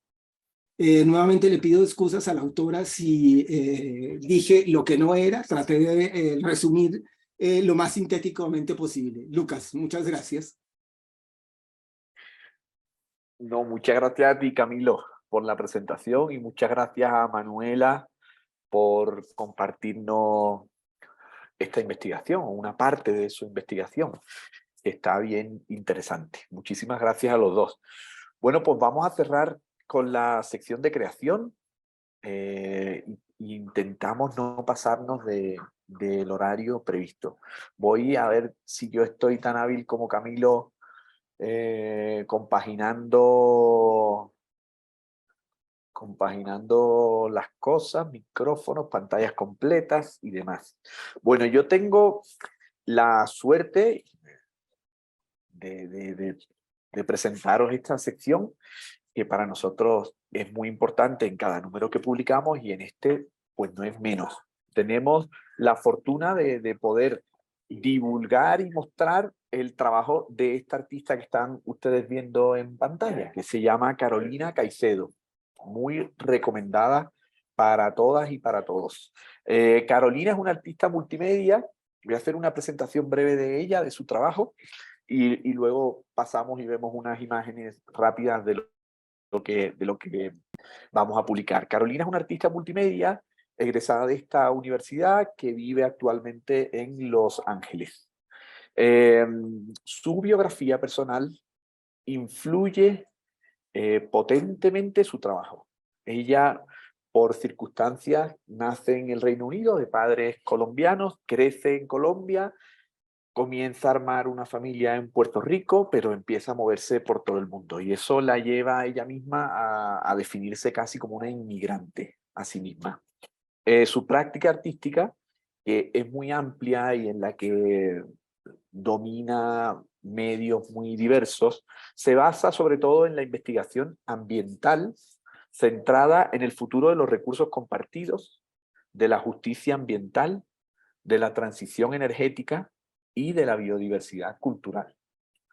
Trabaja situaciones y contextos como el que os mostramos en este número, que en realidad son puertas de entrada a unos espacios más amplios. O sea, lo que Carolina hace, o por lo menos esa es nuestra sensación, es que además de ser unas piezas bellísimas de arte, pues lo que nos generan son unos debates y unos cuestionamientos, digamos, de cómo nos tratamos entre nosotros y de cómo tratamos al mundo en el que vivimos, ¿no?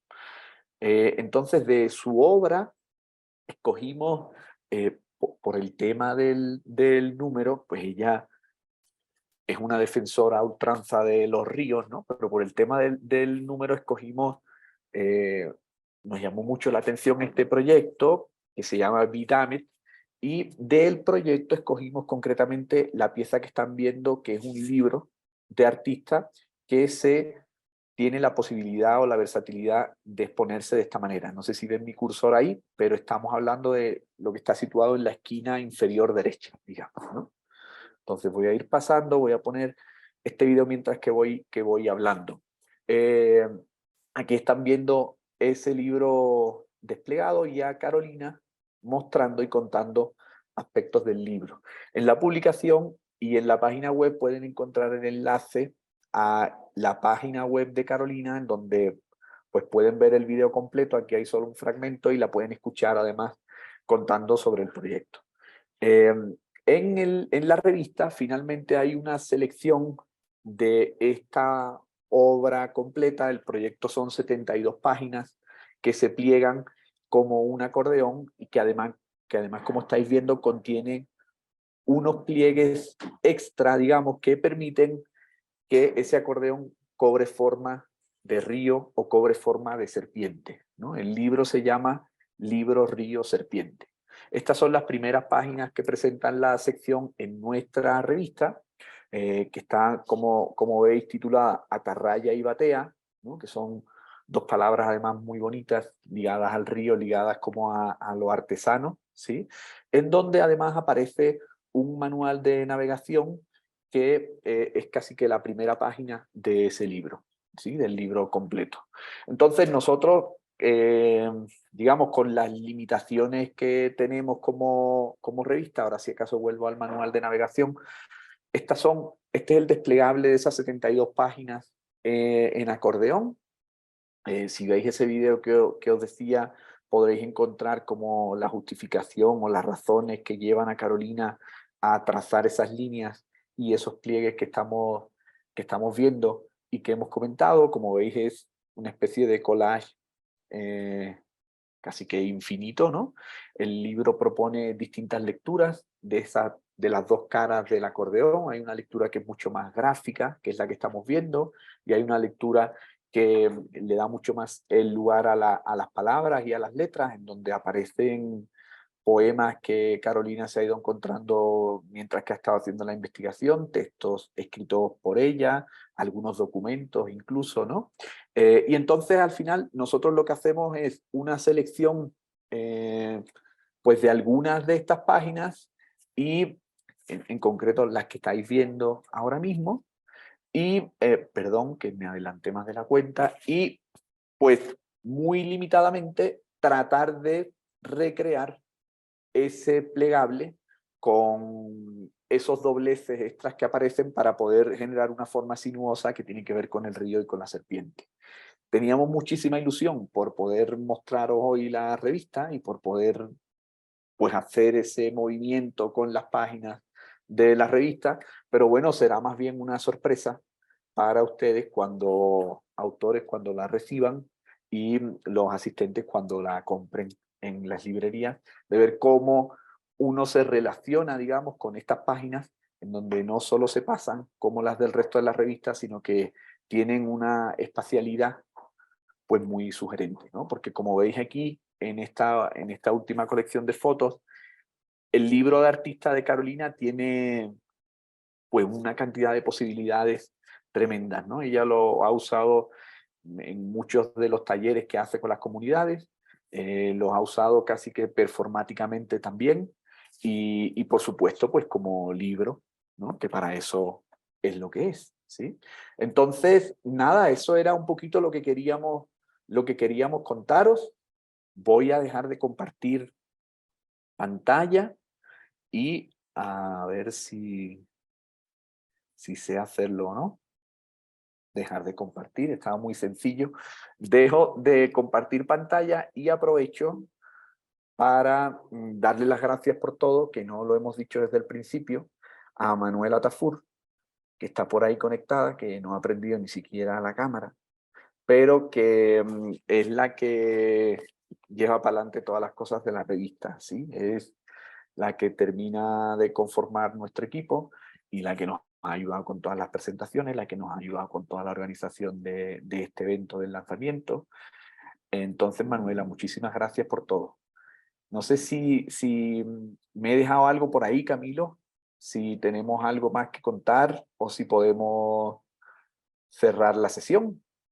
No, Lucas, yo creo que simplemente como aviso parroquial, tenemos 3 convocatorias ya al aire y que ojalá pues nos ayuden o colaborándonos o haciéndonos divulgación. Hay una de robots y máquinas, no recuerdo el nombre exactamente, que está hasta el 15 de diciembre, pero ya hay otras 2 en la página que se abrirán más adelante, pero que las empezamos a divulgar desde ahora para que haya tiempo para elaborar y desarrollar los artículos. Ya Paco sabe el problema cuando damos solo 1 mes y medio o 2 y justo cae en el verano y etcétera, etcétera. Estamos aprendiendo, Paco, creo que de esta experiencia con ustedes aprendimos muchísimo y estamos empezando a lanzar estas nuevas convocatorias y los invitamos pues a participar en ellas y a que nos ayuden con la divulgación. Eso es, Lucas, muchas gracias. Nuevamente a Paco, a Juan, que tuvo que retirarse, a todos los articulistas que nos presentaron hoy un poquito esa historia detrás que no se ve de los artículos y obviamente a todos los que nos están acompañando hoy. Muy bien, un abrazo muy grande. Paco, un abrazo. Un abrazo a todos. Muchas gracias por la oportunidad. Gracias, Paco, Luis, Gracias. Germán, David. Muchas Hasta gracias. luego, muchas gracias.